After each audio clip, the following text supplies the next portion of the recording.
रहता है, युवा रहता है, तरुण रहता है, सुंदर रहता है। भगवान ने कहा यही समय ठीक है, ना सर्दी ना गर्मी और ना तपन ना भूख ना प्यास, और समय चुना ठीक रात्रि का। तो प्रभु ने किया क्या, वन में गए और जाकर के महाराज अपनी बंसी निकाली और एक पैर के ऊपर एक पैर रखा, खड़े होकर के बंसी बजाने लग गए। सातों सुरों से भरपूर, और बंसी को बजाते हैं धीरे धीरे स्वर में।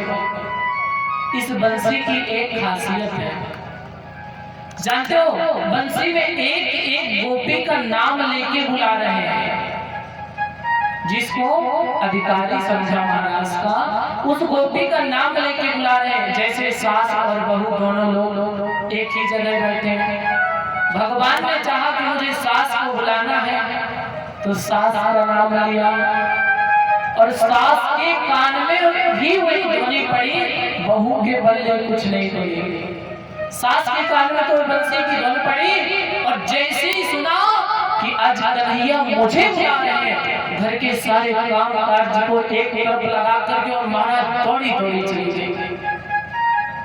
ठीक उसी तरह से जैसे परीक्षित जी के कानों में कथा पड़ रही और परीक्षित माता जी को विश्राम में, इसी तरह से सास के कान में तो धुनी पड़ी पर बहू के बल्ले कुछ नहीं पड़ी। सास भागी गई, सारे काम काज को छोड़ा और छोड़ करके ठीक वन में पहुंच गई। कोई गोपी अपने बच्चे को स्तनपान करा रही थी, और जैसे घड़ी पड़ी कन्हैया ने बुलाया है, सोई बच्चे को जहां का तहां पटका और सीधे वन की व्यवस्था की। कोई गोपी आंख में काजल लगा रही थी, सायं के समय कहते काजल लगा लो तो आंख सही रहती।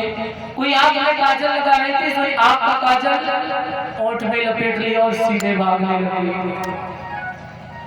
कोई गोपी श्रृंगार कर रही थी, श्रृंगार में क्या दशा हुई, पैर की पायल गले पड़ी। जो पैर में पायल रहती है उसको उठाए जल्दी से गले में डाल दिया, कहीं देर में हो जाएगा। और गले का हार पैर में पड़ा, जल्दी जल्दी 2-4 चक्कर बांधा। हाथ में जो बेदी होती है बड़ी बड़ी, उसको मस्तक में लगाया और मस्तक की उठा करके हाथ में सब उल्टा पलटा। जल्दी जल्दी भागी सीधे वन में रुकी। और इधर एक गोपी क्या कर रही थी, जाने के लिए भी निकली। सोई सबसे पहले देखा उसके पति ने, अरे रात में कहां भागी जा रही है? कहीं नहीं, बस सभी गोपियां जा रही हैं। पत्नी ने, गोपी ने हाथ जोड़ लिए, ये तो मेरे स्वामी हो, मेरे पति हो, लेकिन आज मैं तुम्हारी बात नहीं मानूंगी। आज मत रोको, क्यों? क्योंकि तुम सिर्फ पति हो, वो जगत पिता है। आज मुझे मेरे पिता से, मुझे मेरे परम पिता से मिलने का अवसर प्राप्त हो रहा। आज मुझे रोको, आज ही के लिए तो मैंने ये गोपी का जन्म धारण किया। गोपी के पति ने कहा, लगता है भांग पी लिया है, उल्टी सीधी बात कर रही है, पकड़ा और गेट लगा दिया, कमरे में बंद कर दिया। सुखदेव जी महाराज कहते हैं, राजन जानते हो क्या हुआ? उस गोपी ने लगाया आसन और योग आसन से ध्यान किया, सो इस गोपी का शरीर छोड़ा और दूसरा शरीर धारण करके सबसे पहले वन में पहुंच गए। परीक्षित ने कहा, महाराज ये गोपी वन में पहुंच गई कैसे? बोले ये कोई साधारण गोपी नहीं है, ये वही गोपी है जैसे कि पहले वर्णन हुआ है, ऋषि मुनि है। और ऋषि मुनियों को तो अभ्यास रहता है अपने शरीर को त्यागने का। एक ऋषि मुनि ही होते हैं जो अपने शरीर को स्वयं छोड़ देते हैं।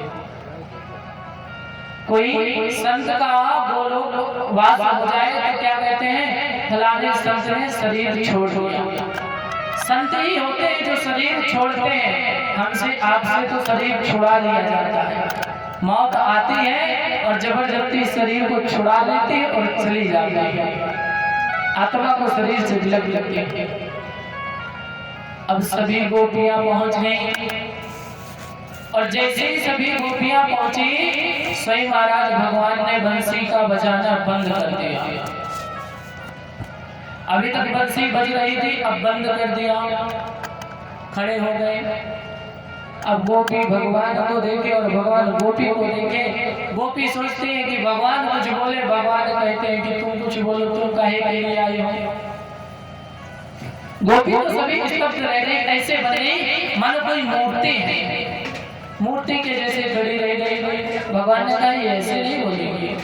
फिर भगवान ने एक प्रश्न किया इस श्लोक में। सुखदेव जी महाराज कहते हैं राजन परीक्षित, जब भगवान ने सोचा कि गोपियां ऐसे नहीं बोलेंगी, थोड़ा सा नोक झोंक किया। भगवान कहते हैं स्वागतम भो महाभागा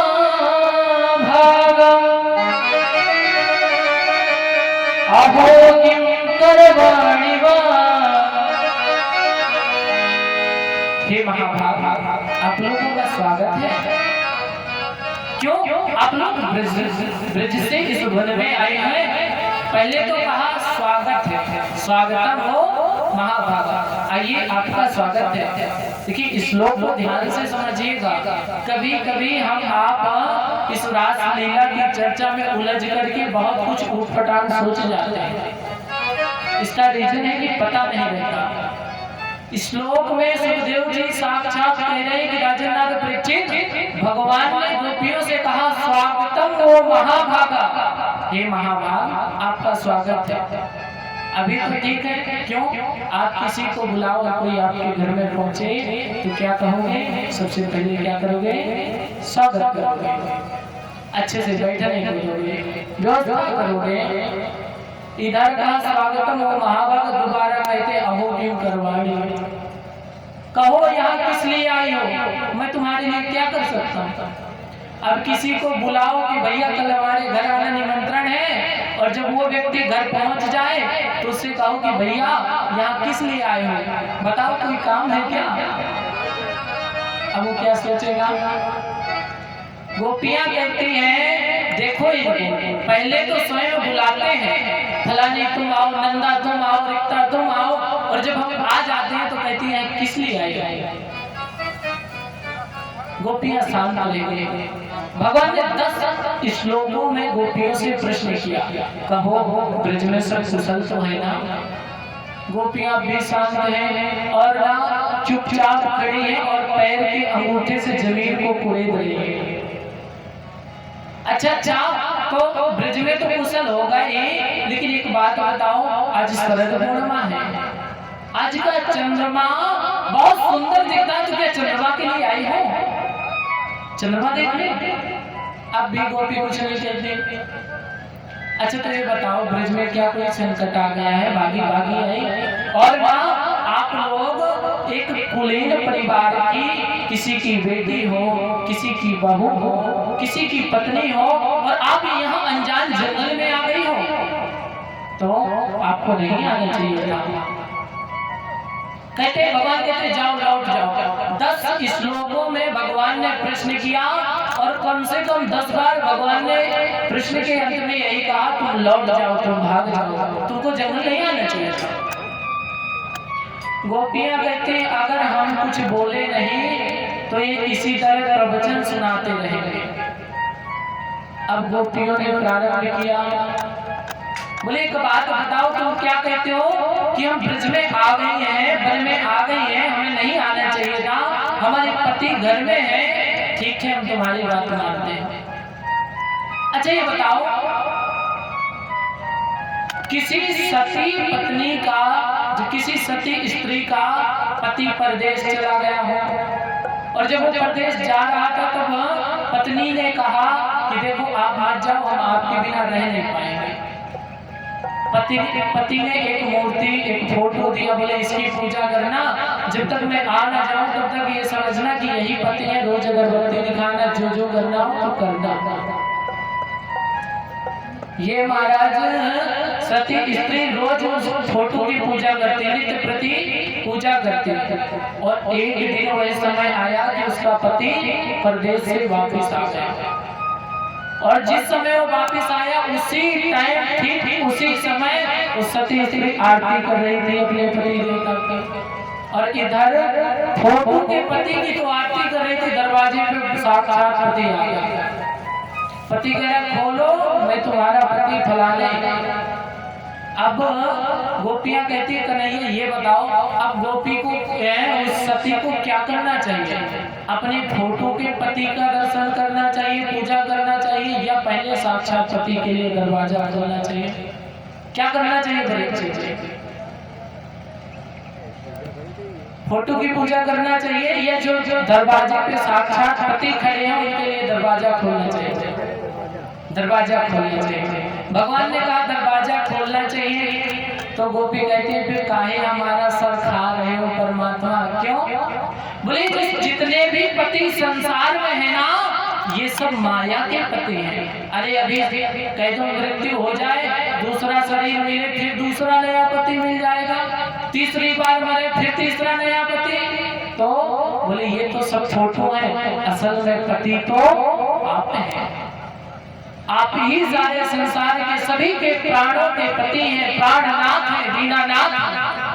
अब आप कहते हैं कि तुम लौट जाओ फोटो की पूजा करो। इस प्रकार से महाराज 10 बार भगवान ने प्रश्न किया था। यहाँ पर गोपियों ने 11 श्लोकों में आंसर दिया, भगवान को उत्तर दिया, और सब तरीके से भगवान की समझा समझ हो गई। भगवान ने कहा अच्छा, तो अब वह समय आ गया है कि जो रासलीला का जो समय है, जो गोपियों का, जो आत्मा का और परमात्मा का जो मिलन होना है, वह समय आ चुका है। 10 रुपए का कोई घड़ा भी लेते हैं ना तो 1000 बार ठोक बजा के देखते हैं कहीं कोई चीज तो नहीं है। क्यों? क्योंकि उसमें जल रखा है। भगवान ने सोचा मैं तो इतना बड़ा अमृत तत्व, महाराज का तत्व गोपियों को प्रदान करने जा रहा हूँ, मैं भी थोड़ी सी परीक्षा ले लूं। इसलिए 11 श्लोकों में परीक्षा ले, और जब सब तरीके से गोपियां परीक्षा में पास हो गई तो भगवान कहते हैं, सुखदेव जी महाराज कहते हैं कि राजन परीक्षित भगवान सबसे पहला काम करते हैं। क्या? भगवान पिता रात्रि,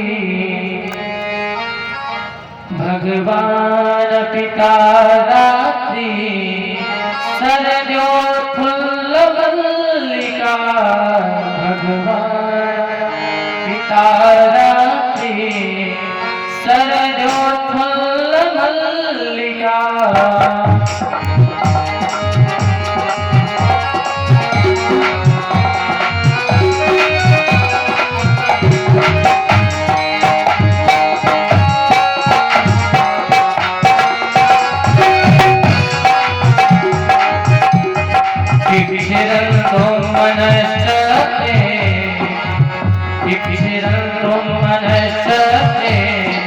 योग माया उपासिता,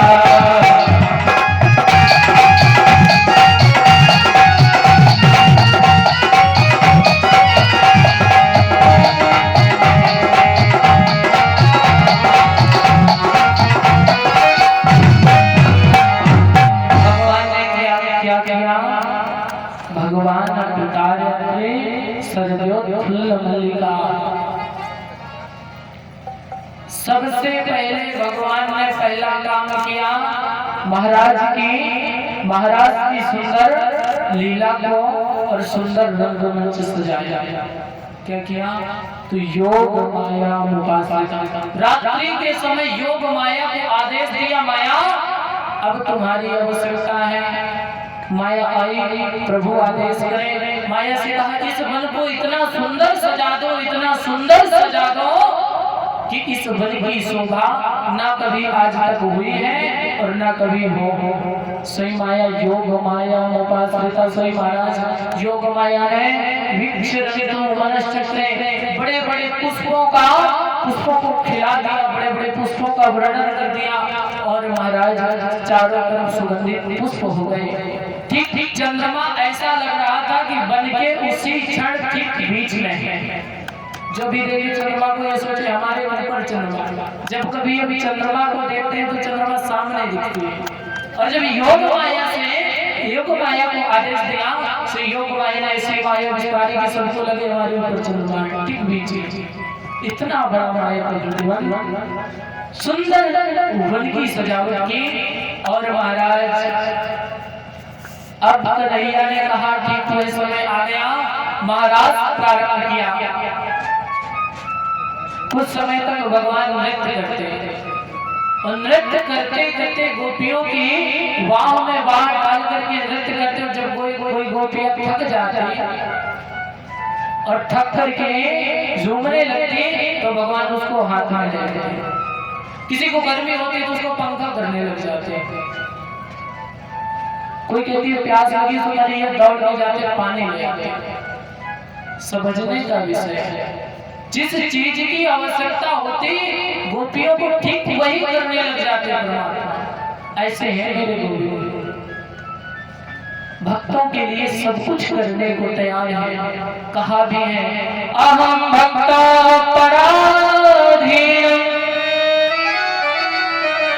मुझे संसार में कोई जीत नहीं सकता। परमात्मा को क्या युद्ध से जीता जा सकता है? मुझे कोई जीत नहीं सकता, कोई बंदी गृह में नहीं डाल सकता, कोई बांध नहीं सकता। सिर्फ भक्त हैं जो मुझे जीत सकते हैं, जो मुझे अपने अधीन कर सकते हैं। भक्त जो कहेंगे मुझे वो करना पड़ेगा। मैं भक्तों के ही अधीन। गोपियों की सेवा करते हैं पर मान्यवर समझने की बात है, एक ही प्लेटफार्म में दोनों हैं। कौन? जीव और परमात्मा एक ही जगह पे है। गोपी भी उसी जंगल में, उसी जगह पे, वहीं पे परमात्मा कृष्ण भी है, पर अभी तक तो साथ में है। ठीक इसी समय गोपियों को हुआ अभिमान, क्या ये परमात्मा है जिसके लिए योगी जन जन्म जन्म जतन करते हैं, ये वही परमात्मा है। आज हमारे पैर दबा रहा है, हमें पंखा कर रहा है। थोड़ा सा अभिमान हुआ और प्रभु ने कहा था यदि किसी को अभिमान हुआ तो अभिमान से गोविंद नहीं मिलते। ठीक उसी क्षण प्रभु हो गए अंतर ध्यान। अब सभी गोपियां मन में विचार करे अभी अभी कन्हैया थे और अब कहाँ चले गए। श्री जैसे पहले कहा था मिलत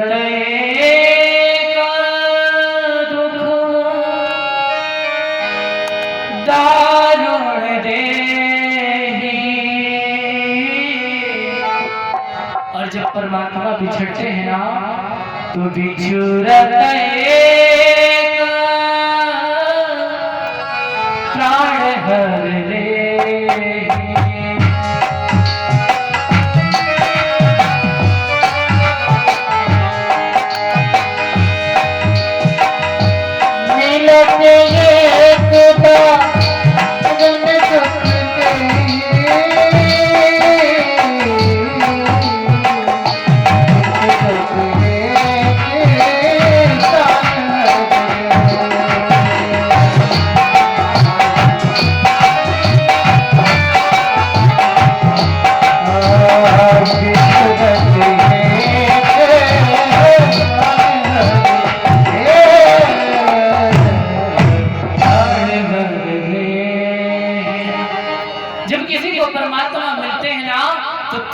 पूजा भजन तपस्या थोड़े से कष्ट पे परमात्मा मिल जाया करते हैं।